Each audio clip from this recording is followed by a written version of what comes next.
तो ये सिंपल है ना, हमें क्या देख रहे हैं, properties of definite integrals, properties of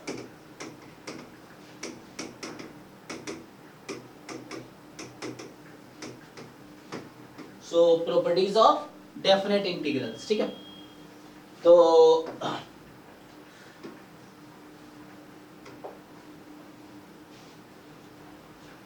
properties of definite integrals, पहला प्रॉपर्टी है सिंपल कि डेफिनेट इंटीग्रल्स को वेरिएबल से फर्क नहीं पड़ता, एक्स वेरिएबल में क्वेश्चन हो या वाई में हो या जेड में हो या टी में हो, वो सबका आंसर सेम आएगा।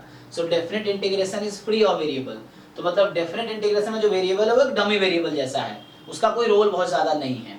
मतलब अगर fx dx a से b में है या ft dt a से b में है, दोनों का आंसर सेम ही आएगा। क्यों?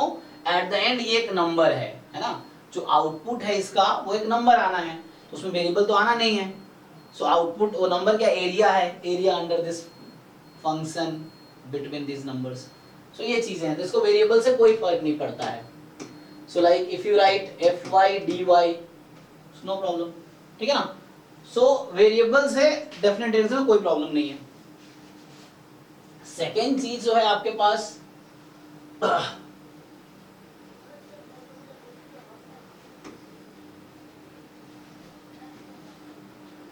मान लो for example a to b fx dx plus b to c fx dx, मान लो इस ऑर्डर में है a b c, तो क्या लिख सकते हैं इसको हम, sir integration a to c f of x dx, yes. So a to b interval, यहाँ x belongs to ab, x belongs to bc, तो यूनियन ले लेंगे ac आ जाएगा। सो नेक्स्ट जो हमारे पास होगा थर्ड, कि a से b fx dx और b to a fx dx, इन दोनों में क्या रिलेशन है? Sir equals to minus of b to a, हाँ, जस्ट अपोजिट साइन हो जाएगा, तो लिमिट को इंटरचेंज करेंगे तो साइन चेंज हो जाएगी, ठीक। सो आगे a to b, अच्छा fx dx और a to b f of a plus b minus x dx, इन दोनों में क्या रिलेशन है?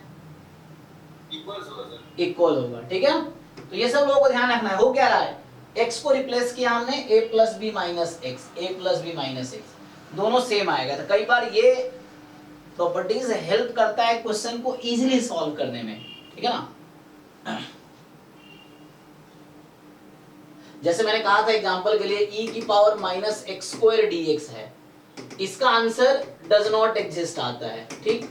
लेकिन यही क्वेश्चन हो जाएगा 0 से इंफिनिटी e की power minus x square dx, I think कितना आता है, रूट पाई बाई 2, ये रूट पाई बाई 2 आ जाएगा। डिफरेंस क्या है समझो, यहां लिमिट नहीं है, इनडेफिनेट है, तो इसका ऐसा कोई फंक्शन मिलेगा ही नहीं जिसका डेरिवेटिव ये आ जाए। लेकिन अगर डेफिनेट वे से को सॉल्व करोगे तो ये आंसर आएगा। तो क्योंकि इंडेफिनेट सॉल्व ही नहीं होगा तो वो मेथड तो काम ही नहीं करेगा, पहले इंटीग्रेट करो फिर upper limit minus lower limit करो, वो काम नहीं करेगा। यहाँ पे क्या काम करेगा, प्रॉपर्टीज या बीटा इंटीग्रल गामा इंटीग्रल वो सब यूज कर सकते हैं, ठीक है जी। क्या हो जाएगा, हाँ पोलर से भी हो जाएगा, लेकिन सिंगल वेरिएबल है ना, हाँ पोलर में कन्वर्ट करके, यस आई मल्टीप्लाई करके आई स्क्वायर करके पोलर से हो जाएगा, यस। कई सारे तरीके हैं, पोलर से भी हो जाएगा, उधर बीटा गामा भी यूज कर सकते हैं, उससे भी आएगा, इस तरीके से। तो मतलब कई सारे क्वेश्चन है जिसका इनडेफिनेट सॉल्व करना पॉसिबल नहीं है, लेकिन डेफिनेट सॉल्व कर पाएंगे। तो कैसे कर पाएंगे, बाय प्रॉपर्टीज। तुम सोचोगे पहले इंटीग्रेशन कर लेते हैं फिर upper limit minus lower limit करेंगे, नहीं कर पाओगे, है ना। ऐसे बहुत सारे क्वेश्चंस हैं। एक और एग्जांपल बताता हूं, जैसे इस तरह के क्वेश्चंस हैं कि मान लो sin की पावर 2024x अपॉन sin की पावर 2024x प्लस cos की पावर 2024x dx। तो अगर कोई ऐसे बोल दे इनडेफिनिट सॉल्व करो, तुम्हें ना मतलब महीनों लगेगा सॉल्व करने में ठीक से, समझ रहे हो? सर इसको cos 2024 x लिखने तक हो जाएगा। हाँ करके बताओ मुझे। z लेने से ये हवाबाजी करने से नहीं होगा, करके बताओ, मतलब टाइम लगेगा, मैं ये कह रहा हूँ। अरे लिमिट है ही नहीं इसमें, तो दिमाग में तुम समझ, ये इनडेफिनिट है, there is no limit here. अच्छा समझ गई। मतलब हवाबाजी करने लगते हो ऐसे ही बिना ठीक से समझे ही। मैं क्या बताना चाह रहा हूँ ये इंपॉर्टेंट नहीं है, पर हवाबाजी करना शुरू कर दिए। ये इनडेफिनिट सॉल्व करना है इसको विदाउट लिमिट। मैं बताना क्या समझो ना, बताना क्या चाह रहा हूं।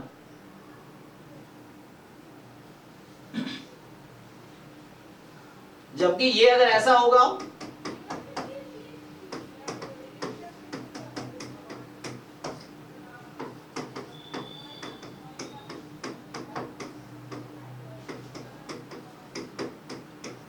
तो अब सॉल्व करना बहुत आसान है, इसका आंसर π/4 आएगा, है ना?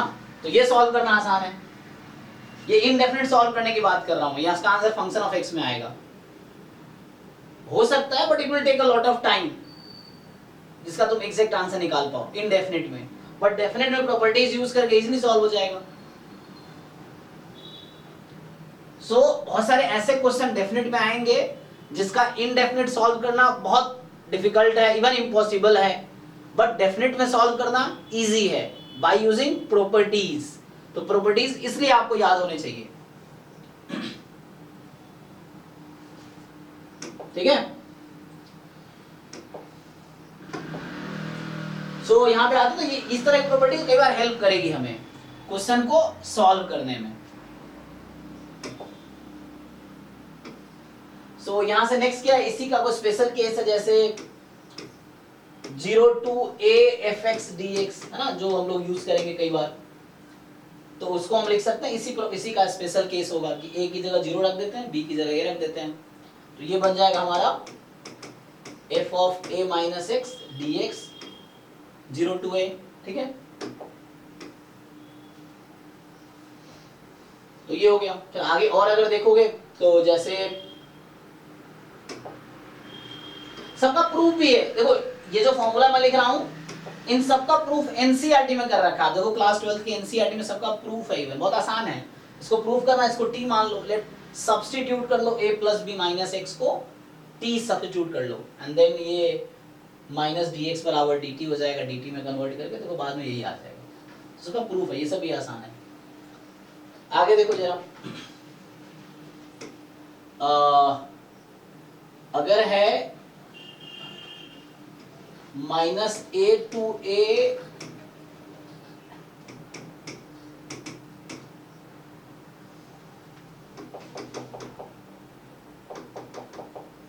ये जो है ना, so this can be written as 0 to a fx plus f of minus x dx। देखो इस चीज को मैं ऐसा लिख सकता हूं, ये भी बहुत आसान है प्रूफ करना। इसको ब्रेक कर लेंगे दो पार्ट में, integration of first plus integration of second.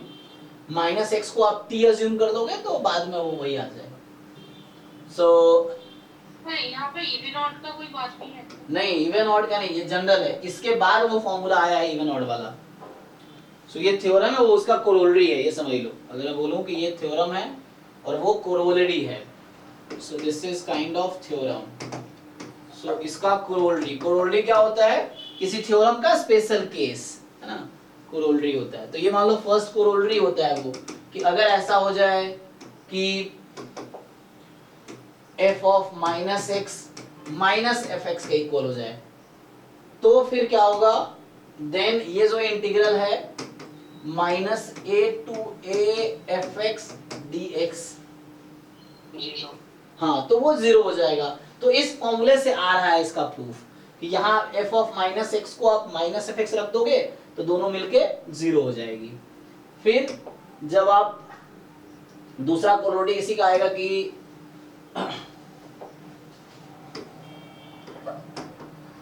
Corollary है if f of minus x is fx, ठीक। तो अब क्या हो रहा है यहाँ पे कि जो f ऑफ माइनस एक्स है वो fx के इक्वल है।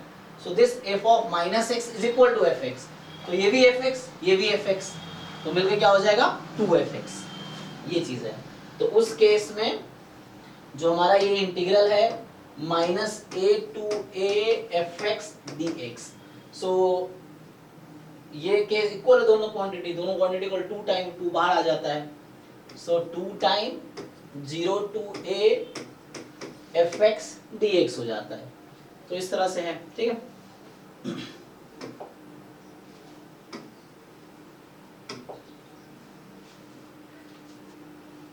Now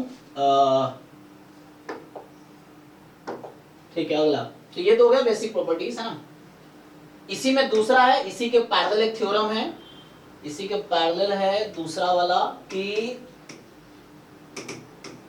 0 to 2a fx dx, तो इसी के पैरेलल है वो, मतलब 0 टू a ये बनेगा fx plus f of 2a minus x dx, ये बनता है यहाँ 0 से 2a लिमिट है, यहाँ क्या है 0 टू a है। और फिर से आपने देखे होंगे फॉर्मूला में केसेस आता है कि f of 2a minus x पे केसेस बनते हैं।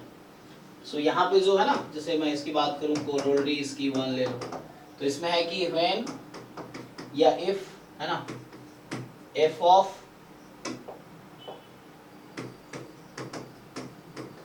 To a minus x is minus f x, ऐसा कोई फंक्शन आ जाए तो उस केस में डायरेक्टली बता सकते हो आप, देन जो ये 0 टू 2a है एफ एक्स डी एक्स, सो क्या होगा, तो ये तो इसके इक्वल है, तो ये वाली माइनस एफ एक्स कट गई, 0 मतलब,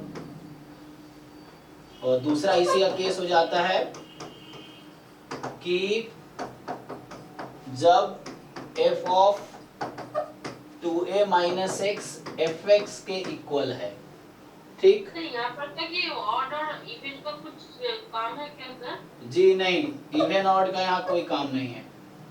तो ये कैसे हो रहा है सर?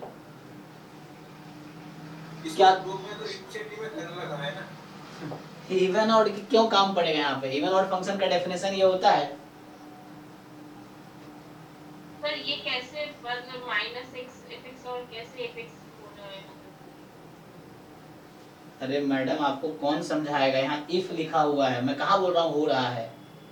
अच्छा ठीक से सीखो ना। हमने कहा अगर ऐसा होगा तो आंसर ये आएगा, हमने ये थोड़ी कहा हमेशा ऐसा होगा ही। जिस फंक्शन में ये प्रॉपर्टी यूज होगी उसमें ये सिंपल थ्योरम स्टेटमेंट लिखाए जा रहे हैं। ऑड इवन यहाँ कहाँ से आपको याद आ रहा है? ऑड का डेफिनेशन ये सब थोड़ी है, जस्ट एक प्रॉपर्टी है कि this integral can be written as this. अब इसका प्रूफ देख लो आप, सिंपल है कि यहाँ 2a माइनस एक्स को t अज्यूम कर लो एंड देन इसको अलग कर लो, उसका अलग इंटीग्रेट करो, बाद में ऐसा बन जाएगा। सबका प्रूफ एनसीईआरटी में है, ठीक से पढ़ो ना, एक एक लाइन, एक बार दो बार तीन बार चार बार, जब तक समझ ना आए तब तक पढ़ो ना। अभी तक तो उतना नहीं किया सर, अभी तो अपने पढ़ना स्टार्ट किया। हाँ तो वही कह रहा हूँ, पढ़ो अभी, क्योंकि अब कब पढ़ोगे? जब मान लो बुढ़ापे में थोड़ी पढ़ो, अभी तो समय है ना कि बेसिक ठीक कर लो। ये जब टीचर वीचर बन जाओगे तब फिर जाके 11 12 पढ़ोगे, एक बार रिवाइज कर लो बेसिक चीजें। तो ठीक है, तो यहाँ से ये क्वांटिटी या तो माइनस एफ एक्स के इक्वल, अगर ऐसा हुआ कि F of 2a minus x minus f x के इक्वल हुआ, अगर कोई ऐसा फंक्शन मिल जाए, मिलेगा ना, जैसे मान लो कई बार 0 से 2 पाई साइन एक्स रहता है, तो उस तरह के केसेस मिलेंगे वहां पे, साइन एक्स या कॉस एक्स इस तरह से। तो उस केस में 0 to 2a f x d x, अब देखो ये क्वांटिटी इसके इक्वल अगर आ गया, अगर ऐसा हुआ, ये तो थ्योरम है, प्रॉपर्टी है कि अगर इस तरह का केस कभी पॉसिबल हुआ किसी फंक्शन में और ये कैलकुलेट करना है, then we can write this integral as 2 time 0 to a fx dx। ठीक है, तो ये दोनों एक जैसा है, बस डिफरेंस ये है, यहाँ माइनस a से a में चल रहा था, यहाँ 0 से 2a में चल रहा है, तो उसके हिसाब से यहाँ f ऑफ माइनस एक्स की प्रॉपर्टी है और यहाँ 2a माइनस एक्स की प्रॉपर्टी है। ठीक है, तो ये सब कुछ प्रॉपर्टीज हैं, क्वेश्चंस एनसीईआरटी में हर सब पे क्वेश्चंस हैं। अगला क्या है, आगे आएगा मेनली आई थिंक कितना ही है, एक दो और होगा, क्या होगा और देखते हैं क्या है, मेनली ये होगा ना। देखिए जो मैंने बताया वही सब है, जो मतलब मैं जो पढ़ाया हूँ इसी से पढ़ाया हूँ, उसमें कुछ खास नहीं है। तो जो भी मैंने लिखा है वो सब यहाँ पे ऑलरेडी है। पहला ये कहना चाह रहा है f x d x f t d t a to b, मतलब वेरिएबल से डेफिनेट इंटीग्रेशन को फर्क नहीं पड़ता क्योंकि it is finally a number, so free of variable, answer will be a constant that will be free of variable, so variable here is not important. A to b to a करोगे minus लगाना पड़ेगा, ठीक है। इन particular हाँ ये समझो, ए से a lower limit upper limit किसी इंटीग्रल की सेम ही आ गई तो उसका आंसर 0 होगा, वो यहाँ से प्रूफ हो जाएगा। ए टू ए कोई नंबर खुद के नेगेटिव है तो 0 है। फिर यही चीज a to c to b, तो ए टू बी ऐसा क्या है इसने, a to c to b a to b, मैंने ऐसा लिखा a to b to c a to c किया, सेम चीज है। F of x d x को लिख सकते हैं f of a plus b minus x d x, a to b same है। इसी का स्पेशल केस है एफ एक्स डी एक्स को लिख सकते हैं f of A minus x d x, तो ये पर्टिकुलर केस है इसका। 0 to 2a f x d x जो मैं लिख रहा था, ये लिखा था ना मैंने, एक साथ लिखे थे, ये अलग अलग लिख दिया है। 0 to a f x d x, 0 to a F of 2a minus x d x, तो इसने अलग अलग करके लिखा है, मैंने एक ही इंटीग्रल में लिखा था। अब इसी का कोरोलरी आगे लिख देगा, देखो तो ये कह रहा है 0 to 2a f x d x 2 time 0 to a हो जाएगा अगर ऐसा हुआ, देखो यहाँ पे इफ लिखा हुआ है कि अगर ऐसा हुआ तो इस इंटीग्रल को तुम ऐसा लिख सकते हो, और यही वाली चीज 0 के एक और आ जाएगी अगर ऐसा हुआ।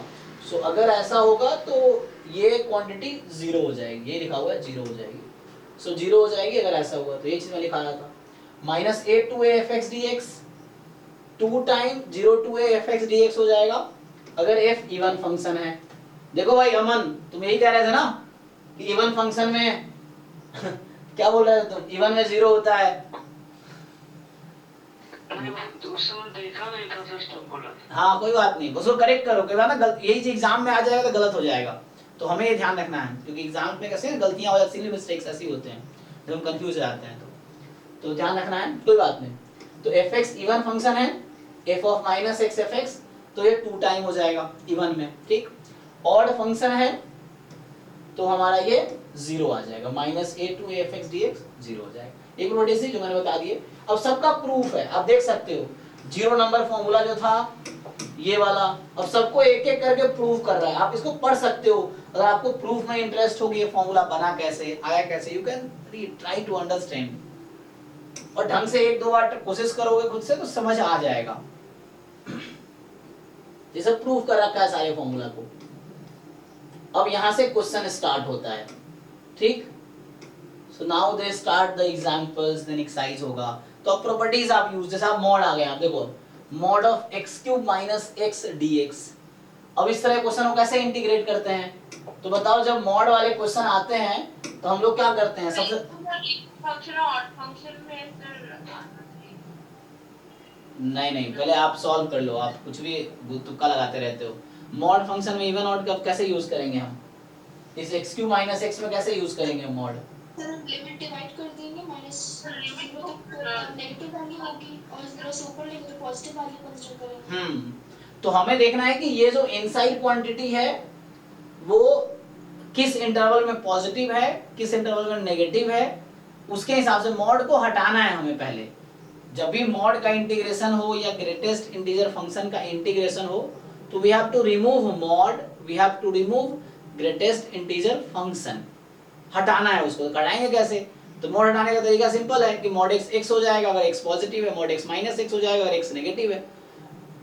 तो ये तो डिसाइड कर दो कि x cube minus x minus 1 से 2 में किस पार्ट में पॉजिटिव है किस पार्ट में नेगेटिव है, उसको ब्रेक करो, कोशिश करो। नहीं करोगे तो वही गेस करते रहोगे जो गलत होगा अक्सर। ट्राई करो ना। How to solve this question, ये सब क्लास 12th का क्वेश्चंस है, तो एटलीस्ट बीएससी एमएससी में ये तो बेसिक माना जाएगा, दिस इज फंडामेंटल, बहुत बेसिक है। आप उस लेवल पे हो बीएससी एमएससी लेवल पे, this is class 12th question, so you must be knowing how to solve this questions. अगर अभी भी नहीं जान रहे देन यू आर, आपका लेवल कम है, you have to increase your level, वो चीजें हैं। तो आप क्वेश्चन सॉल्व करें, ये लेवल अचीव करो जी। सर हमने 3 बार डिवाइड क्यों किया है? हम दूसरी वाली एलिमेंट को 0 से 2 को ले सकते थे डायरेक्ट। नहीं ले सकते हैं ना, क्योंकि आपको ये देखना है यहाँ पे, पहले ये बताओ x cube minus x equal to 0 कब आएगी? What are the values of x at which it will be 0? Sir 0 पे आएगी और 1 पे आएगी। नहीं, आप ऐसे फिर गेस कर रहे हो। आप लोग लिख के करो, जब भी कोई बताते हो कैलकुलेशन करके लिख के बताओ, ऐसे हवाबाजी नहीं, तुक्के में नहीं। 0 1 minus 1 उसको सिंप्लीफाई करो प्यार से। तो जब आप x कॉमन लोगे, एक्स स्क्वायर माइनस 1 इज 0, तो यहाँ से x इज 0 और x -1 और 1। यस 0 1 माइनस 1 तीन नंबर है, तो -1 से 0 के बीच 3 नंबर है जहां ब्रेक होगा। अब आपको क्या करना होगा? सो ये जो इंटरवल इसने दिया है -1 से 2 में, यू ब्रेक इट 0 1।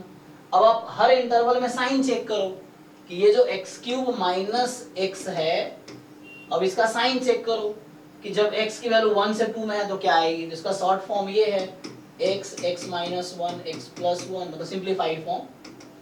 अब x की वैल्यू मैं 1 से 2 के बीच लूंगा तो ये क्या आएगी, पॉजिटिव या नेगेटिव?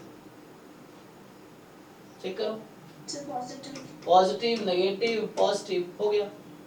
तो अब जब आपको 3 पार्ट में इंटीग्रेट करना होगा इसको, तो देखो 3 पार्ट में किया, -1 से 0, 0 से 1, 1 से 2, -1 से 0, 0 से 1, 1 से 2। चूंकि मुझे ये तरीका समझ आता, मैंने ऐसे किया।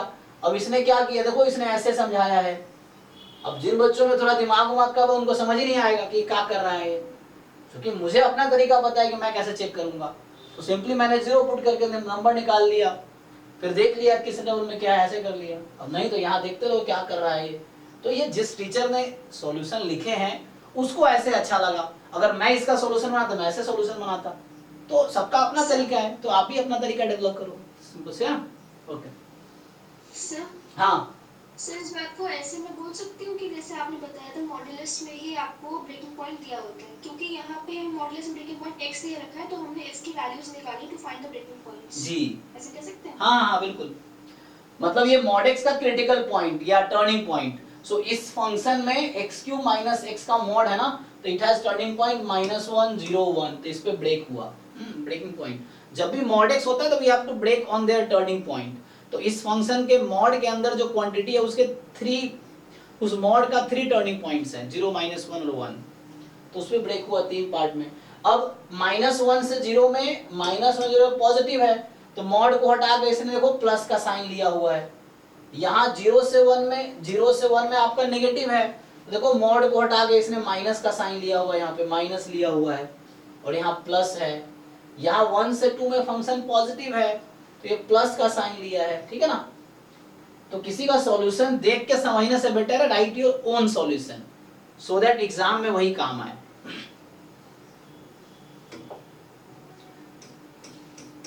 बाकी ऐसे ही है, यू ट्राई। जैसे इसी क्वेश्चन की बात कर रहा था ना, डेफिनेट है, मतलब ये डेफिनेट है, इट्स इजी टू सॉल्व, ये बहुत आसान है सॉल्व करना। इक्वेशन 1 और प्रॉपर्टी लगा दिया a माइनस x को a माइनस x रख के, तो ये इक्वेशन 2 1 2 को ऐड कर देते हैं, तो सिंपली ये π/2 आ गया, तो आंसर π/4 आ गया। तो इस तरह के कोई भी क्वेश्चन का आंसर π/4 आता है। लेकिन यही लिमिट हटा दूं, इनडेफिनेट सॉल्व करने को बोलूं, then it will take lot of time, शायद आप सॉल्व भी ना कर पाओ, ये चीज है।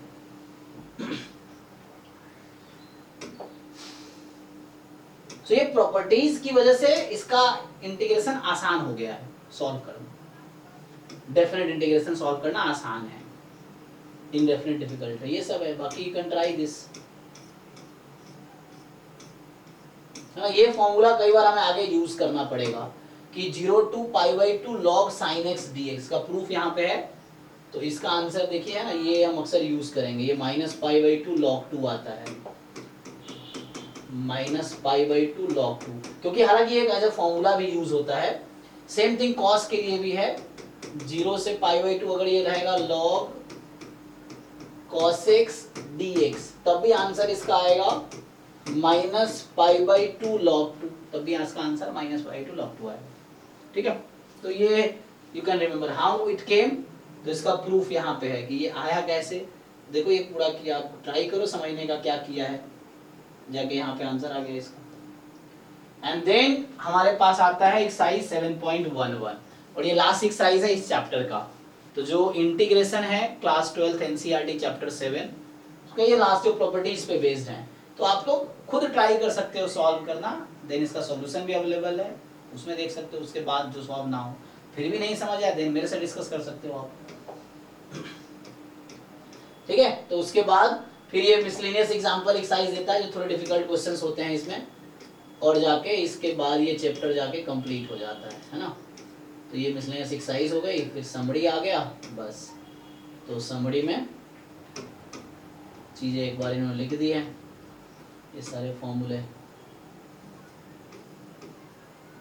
ना। सो ये पूरा फॉर्मूला एक बार लिख दिया है समरी में, so you can see.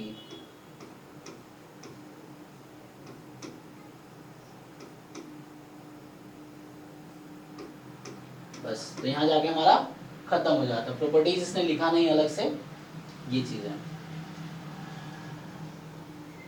Okay तो हमने अभी आपको ब्रीफली बता दिया कि क्या क्या कॉन्सेप्ट है या फॉर्मूला है जो 12th क्लास के एनसीईआरटी में है। कोई क्वेश्चन तो मैं बहुत ज्यादा नहीं कराता हूँ क्योंकि जस्ट हम कॉन्सेप्ट रिवाइज कर रहे हैं। आप लोगों ने ऑलरेडी कर रखा है, क्वेश्चंस 12th में थे तब।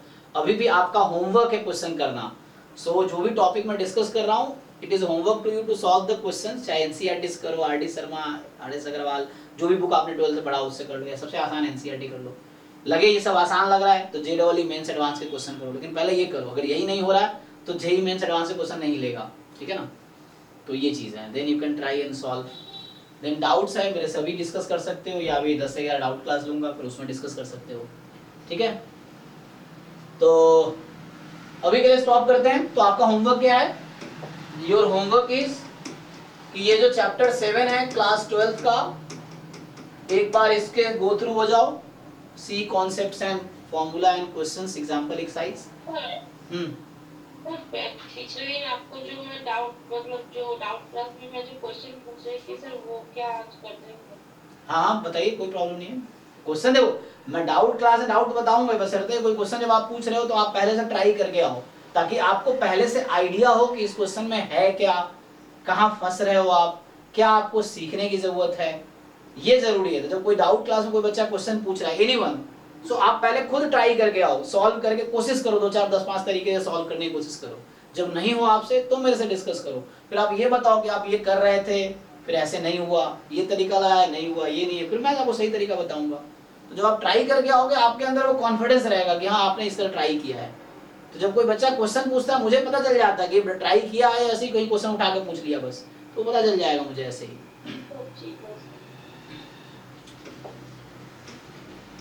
ठीक है जी। तो अगर ये चैप्टर में कोई डाउट नहीं रहा कल, तो हम लोग फिर स्टार्ट करेंगे चैप्टर 8, और चैप्टर 8 है एप्लीकेशन ऑफ इंटीग्रेशन।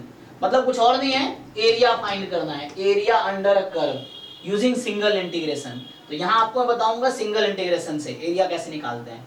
यही चीजें बाद में आएंगी, सेम क्वेश्चंस आएगा using double integration, question same रहेंगे, मेथड बदल जाएगा। तो अभी चैप्टर 8 में जो क्वेश्चंस जितने होंगे, और ये जैम गेट का प्रॉपर सिलेबस का पार्ट है, जो चैप्टर 8 है क्लास 12 एनसीईआरटी में, this is a part of JAM GATE syllabus.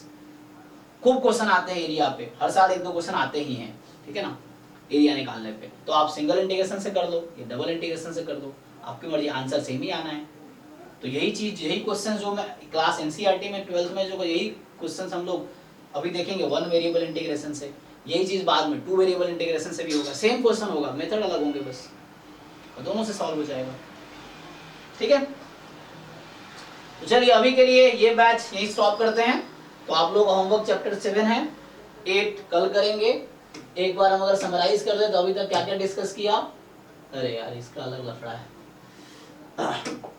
तो अभी तक हमने 11th क्लास में 1 2 3 ठीक 4 था, 1 2 3 4 किया था, 3 ट्रिग्नोमेट्री था, 4 नहीं किया था, है ना, इंडक्शन था, छोड़ दिया था। 1 2 3 6 13 किया था 11th में, और 12th में चल रहा है 1 2 5 6 7 अभी किया है हमने।